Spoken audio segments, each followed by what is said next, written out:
வணக்கம் தமிழ் கம்ப்யூட்டர். இந்த வீடியோ என்ன பார்க்க போறோம்னா read mode button using JavaScript. இப்போ இந்த HTML பேஜ், ஒரு சிம்பிள் HTML பேஜ் பார்த்தீங்கன்னா நம்ம ரீட் மோட் பட்டன் வச்சுருக்கோம். ரீட் மோட் அப்படி கிளிக் பண்ணிங்கன்னா எக்ஸ்ட்ரா பேராகிராஃப் உடைய லெட்டர்ஸ்லாம் உங்களுக்கு வியூ ஆகும். அது எப்படின்னு சொல்லி நம்ம பார்ப்போம். ஸோ இதில் பார்த்தீங்கன்னா ஒரு சாம்பிள் கோடிங் நம்ம இருக்கும், HTML கோடிங். அதில் ஒரு பேராகிராஃப் ஒரு டேக் கிரியேட் பண்ணிக்கோங்க. ஸோ அதில் ஒரு ஸ்டோரி நம்ம கிரியேட் பண்ணியிருக்கோம். ஸோ இதில் பார்த்தீங்கன்னா ஒரு பேராகிராஃபில் கொஞ்சம் தள்ளி நம்ம ரீட் மோட் பட்டன் அப்படின்னு வைக்கிறோம். பேராகிராஃபில் கொஞ்சம் தள்ளி நம்ம ரீட் மோர் அப்படின்னு சொல்லி ஒரு பட்டன் வைக்கும். இப்போ நம்ம இதை சேவ் பண்ணி பார்க்கணும் எப்படி இருக்குன்னு சொல்லி. சேவ் பண்ணக்க பார்த்தீங்கன்னா ரீட் மோட், அது ஸ்டோரிக்கு அப்புறம் கொஞ்சம் தள்ளி ரீட் மோர் அப்படி பட்டன் வருது. இப்போ கிளிக் பண்ணால் ஒன்றும் வரல. ஸோ இதுக்கு நம்ம தனியாக ஸ்கிரிப்ட் எழுதணும். நெக்ஸ்ட் பார்த்தீங்கன்னா ரீட் மோட்க்கு அப்புறம் இந்த டெஸ்ட் எல்லாம் ஹிடன் ஆகணும். அதுக்குள்ள கோடிங் நம்ம பார்ப்போம். ஆங்கர் டேக் முடிஞ்ச உடனே இன்னொரு டேக் ஓப்பன் பண்ணுறோம். ஸ்பேன் அப்படின்னு ஒரு டேக் இருக்குது. அதில் நீங்கள் வந்து ஐடி செட் பண்ணுங்க. ஐடி S1 ஹிடன் சொல்லி வச்சுக்கோங்க. அந்த டேக்கை ஹிடன் வச்சுக்கோங்க. ஜஸ்ட் பேராகிராஃப் டேக் முடியறதுக்கு முன்னாடி இந்த ஸ்பேன் டேக்கை நீங்கள் க்ளோஸ் பண்ணிடுங்க. இப்போ இதை பார்த்தீங்கன்னா ரன் பண்ணி பார்த்தீங்கன்னா அந்த பேராகிராஃப் வந்து உங்களுக்கு வந்து ஹிடனாக தெரியும். இப்போ ரெஃப்ரெஷ் பண்ணி பார்க்குறேன், ஹிடனாக இருக்குது. இப்போ நம்ம கிளிக் பண்ணால் அந்த ஹிடன் பேராகிராஃப் வந்து ஓப்பன் ஆகும். அதுக்குள்ளே நம்ம ஸ்கிரிப்ட் நம்ம எழுதுவோம். ஆங்கர் டேக்ல நம்ம வந்து ஆன் கிளிக் மை ஃபங்க்ஷன் சொல்லி ஒரு ஃபங்க்ஷன் கால் பண்ணுற மாதிரி வச்சுக்கிறோம். ஸோ அதை வந்து ஸ்கிரிப்டில் நம்ம எழுதணும். இந்த ஸ்கிரிப்டில் ஒரு மை ஃபங்க்ஷன் சொல்லி ஒரு ஸ்கிரிப்ட் நம்ம எழுதணும். எப்படின்னு சொல்லி பார்ப்போம். இப்போ இதில் பார்த்தீங்கன்னா மை ஃபங்க்ஷன் சொல்லி ஒரு ஃபங்க்ஷன் கிரியேட் பண்ணியிருக்கோம். லெட் இப்போதைக்கு இதை ஹிடன் பண்ணிடுவோம். Let element equal to document dot get element by ID S1. இந்த ஸ்பேன் டேக் S1 இதை பாயிண்ட் பண்ணியிருக்குது.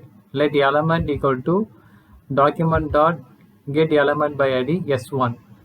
இதுக்கு முன்னாடி பார்த்தீங்கன்னா இந்த பேராகிராஃபை நம்ம ஹிடன் பண்ணி வச்சுக்கிறோம். எப்படி நம்ம ஹிடன் பண்ணிக்கோன்னா இந்த ஸ்பேன் டேக் வந்து ஹிடன் அப்படின்னு சொல்லி வச்சுருக்கோம். இந்த ஸ்பேன் டேக் வந்து ஹிடன் அப்படின்னு வச்சுருக்கோம். ஹிடன் கொடுத்தனால இந்த இது கீழுள்ள இந்த ஸ்பேன் டேக் உள்ள டெஸ்ட் எல்லாம் லெட்டர்ஸ்லாம் உங்களுக்கு வந்து ஹிடன் ஆயிரும். ஸோ ஹிடன் பண்ண இதை நம்ம வந்து திருப்பி வியூ பண்ண வைக்கணும். அதுக்குள்ள கோடிங் தான் இந்த ஸ்கிரிப்டில் நம்ம எழுதுகிறோம். So element equal to document dot get element by ID S1. இந்த ஸ்பேன் டேக் S1 பாயிண்ட் பண்ணி இருக்குது இந்த எலமெண்ட். ஸோ அந்த எலமெண்ட் S1 பாயிண்ட் பண்ணி இருக்குது. நெக்ஸ்ட் ஒரு வேரியபிள் டிக்ளேர் பண்ணுறீங்க, ஹிடன் சொல்லி ஒரு வேரியபிள். ஸோ அது எதை பாயிண்ட் பண்ணியிருக்குன்னா element dot get attributes hidden. அந்த எலமெண்ட் S1 அதாவது S1 டேக் உடைய attributes ஹிடனை பாயிண்ட் பண்ணி இருக்குது. இந்த ஹிடன் attributes, இந்த ஹிடன் வேரியபிள் இந்த எலமெண்ட் அதாவது S1 டேக் உடைய ஹிடன் attributes இதை பாயிண்ட் பண்ணியிருக்குது. இப்போ இது வந்து செக் பண்ணி பார்க்குறோம். இஃப் ஹிடன் அதாவது அந்த டெஸ்ட்டு வந்து ஹிடனாக இருக்கா அப்படின்னு செக் பண்ணி பார்ப்போம். அப்படி ஹிடனாக இருந்ததுன்னா element dot remove attributes hidden அப்படின்னு சொல்லி நீங்கள் கோடிங் எழுதுறீங்க. ரிமூவ் attributes ஹிடன்னா இந்த ரன் டைமில் இந்த attributes வந்து நம்ம டெலீட் பண்ணிடுவோம். ரன் டைமில் டெலீட் ஆகிரும் யூசிங் JavaScript. இப்போ இதை நம்ம ரன் பண்ணி பார்ப்போம்.